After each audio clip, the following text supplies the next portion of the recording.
Alhamdulillah, alhamdulillahilladzi ikhtassa yawmal jum'ati ala sa'iri ayyamil usbu'i wa anwa'in minat tafdil wa ja'alahu musiman liiktinamil fadail wat takhsir wa 'idan li ahlil imani fa fi hadhihi dar wa fi daril karamati wat tabjil. Ahmaduhu subhanahu ala ma awlahu min ihsanin wa jamil, wa ashkuruhu ala ma asdahu min ikramin wa fadlin jazil, wa ashhadu an la ilaha illallah wahdahu la syarika lah wa la nidda wa la masil, syahadatan mubarra'atan minasyirki kasirihi wal qalil, arju bihan najata minal adzabil wabil, wa ashhadu anna muhammadan abduhu wa rasul asrafu mursalin wa aqrabu khalil, al-mawsufu bi akmali awsafil fil Qur'an wat Tawrati wal Injil.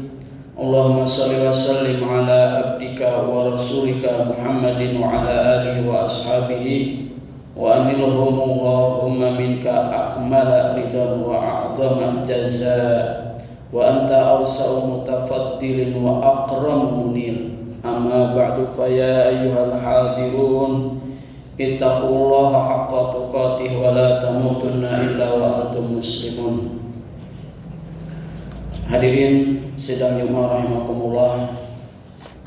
Pertama dan paling utama, hati berwasiat khususnya untuk al-fakir dan umumnya untuk para jamaah, untuk senantiasa dan selalu kita meningkatkan keimanan dan ketakwaan kita kepada Allah Subhanahu wa taala, bimtisali awamirillah, dengan menjalankan segala perintah-perintah Allah, wajtinabun nawahi, dan menjauhi segala larangan-larangannya. Hadirin sidang Jumat rahimakumullah, Allah Subhanahu wa taala berfirman dalam surat Al-Baqarah ayat 143. A'udzu billahi minasyaitonir rajim. Bismillahirrahmanirrahim. Wa kadzalika ja'alnakum ummatan wasatan litakunu syuhada'a 'alan nas wa yakuna ar-rasulu 'alaikum syahida. Yang artinya kurang lebih, dan demikian pula kami telah menjadikan kamu umat Islam, umat pertengahan, agar kamu menjadi saksi atas perbuatan manusia dan agar Rasul Muhammad menjadi saksi atas perbuatan kamu. Ayat ini mengingatkan kepada kita semua bahwa Allah Subhanahu wa taala memberikan petunjuk kepada umatnya untuk senantiasa menjadi umat yang wasatiyah, umat yang moderat, umat yang proporsional, berada di tengah di dalam berbagai hal, khususnya moderat dalam beragama. Di dalam Al-Baqarah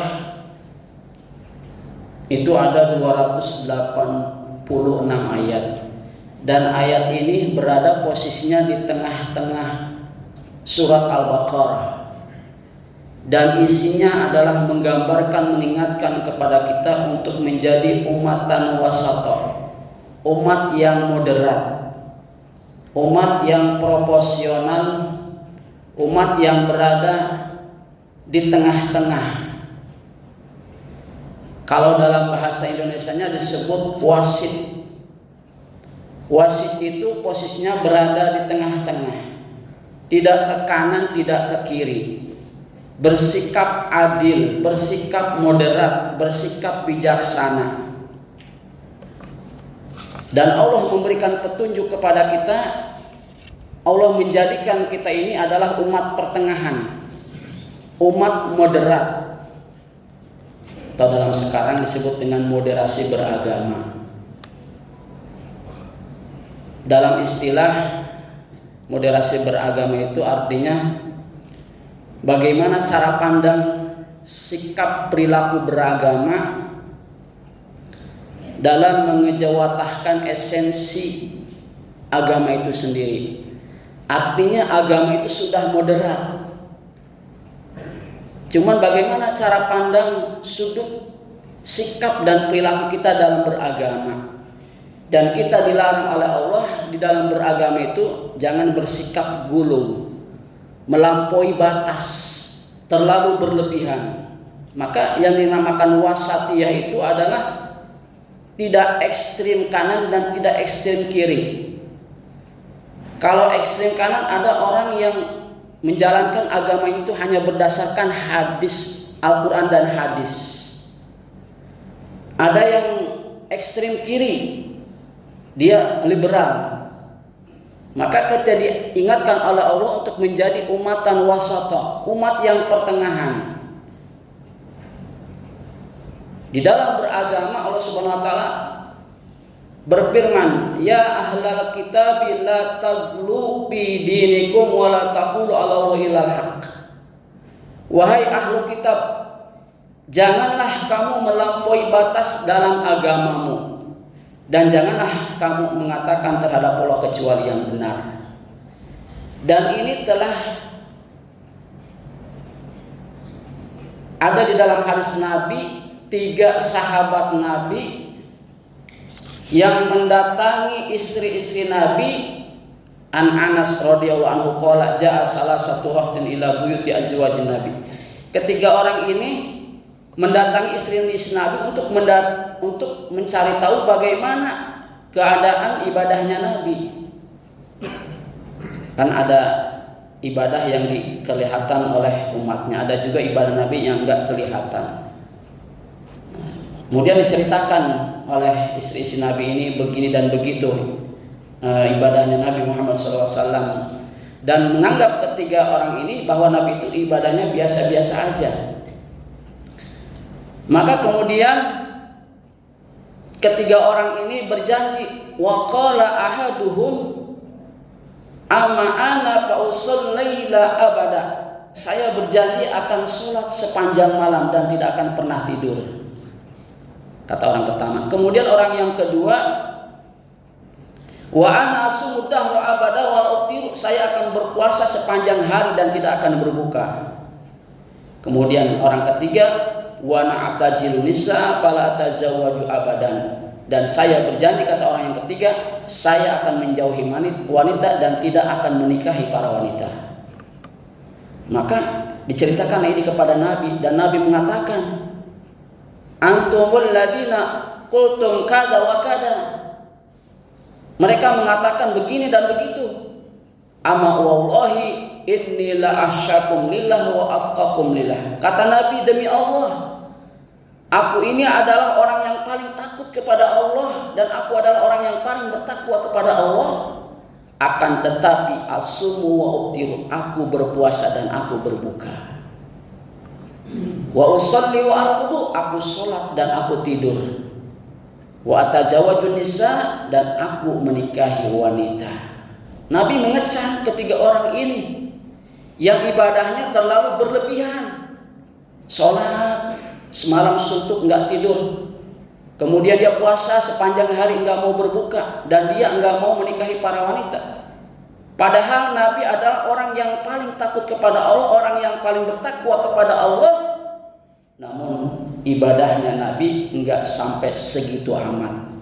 Ada waktunya puasa, ada waktunya berbuka, ada waktunya sholat malam, ada waktunya untuk istirahat, dan juga menikahi. Nabi juga menikahi para wanita.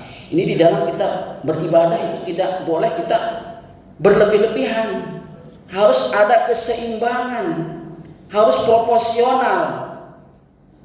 Wabtaghi bima ataqallahu daral akhirah wala tansa nasibaka minad dunya. Hendaklah kau cari bagian akhiratmu dan jangan kau lupakan bagian duniamu. Makanya kita berdoa sama Allah itu habis sholat, Rabbana atina fid dunya hasanah wa fil akhirati hasanah wa qina adzabannar. Ya Allah, minta kebaikan di dunia dan akhirat. Enggak hanya kebaikan di dunia aja, enggak hanya kebaikan di akhirat saja, tapi kedua-duanya kita minta kebaikan dunia dan kebaikan akhirat.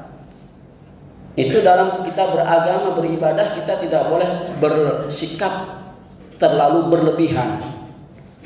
Bahkan di dalam makan saja Allah Subhanahu wa taala memberikan rambu-rambu kepada kita, wa kulu wasrabu wa la tusrifu. Makanlah dan minumlah kalian tapi jangan berlebihan. Ya. Kenapa? Karena efeknya akan merusak badan kita, kesehatan kita.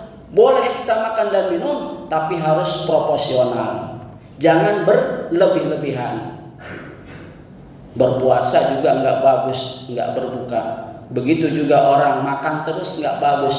Namun yang bagus itu adalah pertengahan. Khairul umur awsatuha. Sebaik-baik perkara itu adalah yang pertengahan. Bahkan ketika kita makan bareng sama orang, itu ada adabnya. Idau di'atamu, apabila diletakkan di depan makanan, fahudu min hafatihi, maka ambillah yang di pinggir. Ya. Wadaru fi wasatihi, dan tinggalkan yang di tengah. Jadi kalau kita makan, ambil yang dekat dulu, jangan ambil yang jauh yang di tengah. Fa innal barakata tanzilu fi wasati, karena keberkahan itu berada di tengah-tengah. Ya. Jadi dalam berbagai hal kita tidak diajarkan untuk bersikap gulu. Apalagi negara kita, negara Indonesia, negara yang majemuk, yang beragam suku, bangsa, bahasa. Maka kita diajarkan untuk bersikap moderat. Indikator orang yang sikap moderat itu diantaranya yang pertama adalah wawasan kebangsaan, hubul waton, cinta tanah air, NKRI, harga mati. Yang kedua, toleransi. Kita harus diajarkan sikap tasamuh, menghargai orang yang berbeda dengan kita.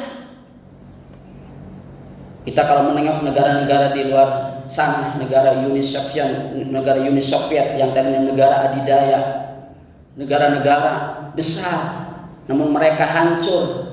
Kita Indonesia, negara yang beragam suku, bahasa, pulau, beragam agama, kepercayaan, namun kita bisa menghadapi, mengelola perbedaan itu.